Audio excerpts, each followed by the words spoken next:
2023ರಲ್ಲಿ ಏನು ಮತ ಎಣಿಕೆ ನಡೆದಾಗ ಸೋತಿರ್ತಕ್ಕಂಥ ಅಭ್ಯರ್ಥಿ ಜೀವರಾಜ್ ಅವರು ಹೈಕೋರ್ಟಲ್ಲಿ ಹೋಗಿ ಪಿಟಿಷನ್ ಹಾಕಿ ಅವರು ಗೆದ್ದಿರ್ತಕ್ಕಂಥ ಅಭ್ಯರ್ಥಿಗಳಾದಂಥ ರಾಜೇಗೌಡರ ಮೇಲೆ ಹಲವಾರು ಆಪಾದನೆಗಳನ್ನು ಮಾಡಿ ಚುನಾವಣೆಯನ್ನೇ ಅಕ್ರಮ ಅಂತ ಘೋಷಿಸಬೇಕು ಅಂತ ಕೇಳಿ ಮತ್ತು ರಾಜೇಗೌಡರ ಕೆಲವು ಖಾಸಗಿಯಾದಂಥ ಆಸ್ತಿ ವ್ಯವಹಾರದ ವಿಚಾರಗಳನ್ನೆಲ್ಲ ಅಲ್ಲಿ ಗಮನಕ್ಕೆ ತಂದಾಗ ಅದು ಎರಡನ್ನೂ ಕ್ಲಬ್ ಮಾಡಿ ಚರ್ಚೆ ಮಾಡಬಾರ್ದು ಅನ್ನೋ ಕಾರಣಕ್ಕಾಗಿ ರಾಜೇಗೌಡರು ಸುಪ್ರೀಂ ಕೋರ್ಟಿಗೂ ಅಪೀಲ್ ಹೋಗಿದ್ರು.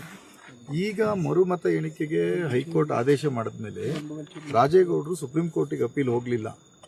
ಅಕಸ್ಮಾತ್ ಇಲ್ಲೇನಾದರೂ ಅಕ್ರಮಗಳನ್ನು ಮಾಡಿದ್ದಾಗಿದ್ದರೆ ರಾಜೇಗೌಡರು ಜೀವರಾಜ್ ಅವರು ಆಪಾದನೆ ಮಾಡದಂತೆ ಸುಪ್ರೀಂ ಕೋರ್ಟಿಗೆ ಅಪೀಲ್ ಹೋಗುವಂಥ ಪ್ರಯತ್ನವನ್ನು ಮಾಡ್ತಿದ್ದಾರೆ. 2023ರಲ್ಲಿ ಅಂದರೆ 13/5/2023 ಇರಬೇಕಿತ್ತು, ಏನು ಕೌಂಟ್ ಆಯಿತು. ಆ ಕೌಂಟ್ ಆದ ಸಂದರ್ಭದಲ್ಲಿ ಪೋಸ್ಟಲ್ ಬ್ಯಾಲೆಟನ್ನು ಎಣಿಕೆ ಮಾಡ್ತಕ್ಕಂಥ ಟೇಬಲಲ್ಲಿ ಸ್ವತಃ ನಾನು ಕೂತಿದ್ದೆ, JDS ಇಂದ ಸುಧಾಕರ್ ಶೆಟ್ಟರ್ ಕೂತಿದ್ರು, BJP ಇಂದ BS ಸತೀಶ್ ಅಂತ ಅವ್ರು ಏಜೆಂಟ್ ಆಗಿ ಕೂತಿದ್ರು. ಆಗ RO ಅವರು ಅಲ್ಲಿಗೆ ಎಲ್ಲರ ಸಮಕ್ಷಮದಲ್ಲಿ ಪ್ರತಿ ಬೂತನ್ನು ಓಟ್ಗಳನ್ನು ವೆರಿಫೈ ಮಾಡಿ ಯಾವುದನ್ನು ರಿಜೆಕ್ಟ್ ಮಾಡ್ಬೋದು ಅಂತ ಹೇಳಿ ರಿಜೆಕ್ಟ್ ಮಾಡಿ ಆ ರಿಜೆಕ್ಟ್ ಆದ ಪಟ್ಟಿಯಲ್ಲಿ 279 ಓಟ್ ಇತ್ತು. ಆದರೆ ಇವತ್ತು RO ಅವರು ಅದನ್ನೆಲ್ಲ ಪರಿಶೀಲನೆ ಮಾಡಿ ನೋಡುವಾಗ 269 ಓಟ್ ಇತ್ತು. ಆ 269 ಓಟ್ ಏನು ರಿಜೆಕ್ಟ್ ಮಾಡಿದ್ದಾರೆ ಅದು ತಪ್ಪು ಅಂತ ಜೀವರಾಜ್ ಅವ್ರ ಮೇಜರ್ ಕ್ಲೈಮ್ ಇದ್ದಿತ್ತು. ಆದರೆ 269 ಓಟನ್ನು ಇವತ್ತು ಪರಿಶೀಲನೆ ಮಾಡಿದಾಗ ಕೇವಲ 8 ಓಟುಗಳನ್ನು ಮತ ಎಣಿಕೆಗೆ ತಗೊಳ್ಳಿಕ್ಕೆ ಅವಕಾಶ ಇದೆ ಅನ್ನೋ ಥರದಲ್ಲಿ ಗೊತ್ತಾಯಿತು.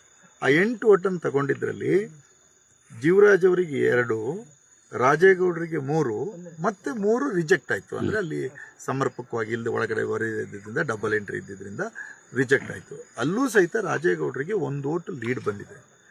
ಆದರೆ ಅವತ್ತೇನು ನಮಗೆ ಬಂದಿರತಕ್ಕಂಥ ಓಟಿತ್ತು, ರಾಜೇಗೌಡರಿಗೆ ಬಂದಿರತಕ್ಕಂಥ ಓಟುಗಳಿದ್ವಲ್ಲ, ಆ ಓಟುಗಳನ್ನು ತೆಗೆದು ನೋಡಿದಾಗ ಉದಾಹರಣೆಗೆ ಒಂದು ಬಂಡ್ಲಲ್ಲಿ ರಾಜೇಗೌಡರಿಗೆ 170 ಓಟುಗಳು ಬಂದಿತ್ತು. 170ಕ್ಕೆ 170 ಓಟುಗಳನ್ನೂ ಸಹಿತ ಇನ್ವ್ಯಾಲಿಡ್ ಮಾಡಿದ್ದಾರೆ. ಅಮಾನ್ಯ ಮಾಡಿರ್ತಕ್ಕಂಥ ಕಾರಣ ಏನು ಅಂದರೆ ಡಬಲ್ ಎಂಟ್ರಿ ಅಂದರೆ ರಾಜೇಗೌಡರಿಗೆ ಏನು ಓಟ್ ಬಂದಿತ್ತು ಅದಕ್ಕೆ ಮತ್ತೊಬ್ಬ ವ್ಯಕ್ತಿ ಹೆಸರಿಗೆ ಒಂದು ಗೆರೆಯನ್ನು ಎಳೆದಿದ್ದಾರೆ. ಎಷ್ಟು? ಒಂದು ರೌಂಡಿನ 170 ಮತಗಳು ರಾಜೇಗೌಡರಿಗೆ ಬಂದಿರತಕ್ಕಂಥ ಮತಗಳು ಇನ್ನೊಬ್ಬರಿಗೆ ಗೆರೆ ಎಳೆದಂಗೆ ಆ ಗೆರೆಗಳಲ್ಲಿ ಸ್ಪಷ್ಟವಾಗಿ ಗೊತ್ತಾಗುತ್ತೆ. ಇಂಕ್ ವ್ಯತ್ಯಾಸ ಇದೆ, ಆ ಒಂದು ಗೆರೆ ಹಾಕೋಕ್ಕೆ ಒಂದು ಸ್ಟ್ರೋಕ್ ಇರುತ್ತೆ, ಆ ಸ್ಟ್ರೋಕ್ಗಳ ವ್ಯತ್ಯಾಸ ಇದೆ. ಅದು ತುಂಬ ಸ್ಪಷ್ಟವಾಗಿ ಗೊತ್ತಾಗುತ್ತೆ. ಇಲ್ಲಿ ಇನ್ನೊಂದು ಭಾರಿ ಪ್ರಮುಖವಾಗಿ ಗಮನಿಸಬೇಕಾಗಿದೆ ಅಂದರೆ, ಬೆಳಗ್ಗೆ ನೀವು ಮಾಧ್ಯಮದ ಸ್ನೇಹಿತರು ನೋಡಿದ್ರಿ, ನಾವಲ್ಲಿ ಏನು ಸ್ಟ್ರಾಂಗ್ ರೂಮ್ ಅಂತ ಇಟ್ಟಿದ್ರು ಅಲ್ಲಿ ಸುಮಾರು 20 ಬಾಕ್ಸ್ಗಳು ಚುನಾವಣಾ ಪ್ರಕ್ರಿಯೆಗೆ ಸಂಬಂಧಪಟ್ಟಂತೆ ಇತ್ತು. ಆ 20 ಬಾಕ್ಸ್ಗಳಲ್ಲಿ ಹಲವಾರು 8ಕ್ಕಿಂತ ಹೆಚ್ಚು ಬಾಕ್ಸ್ಗಳು ಸೀಲ್ ಹೋಗಿತ್ತು ಅಥವಾ ಬೀಗನೇ ಇರಲಿಲ್ಲ, ಈ ರೀತಿಯೆಲ್ಲ ಇತ್ತು.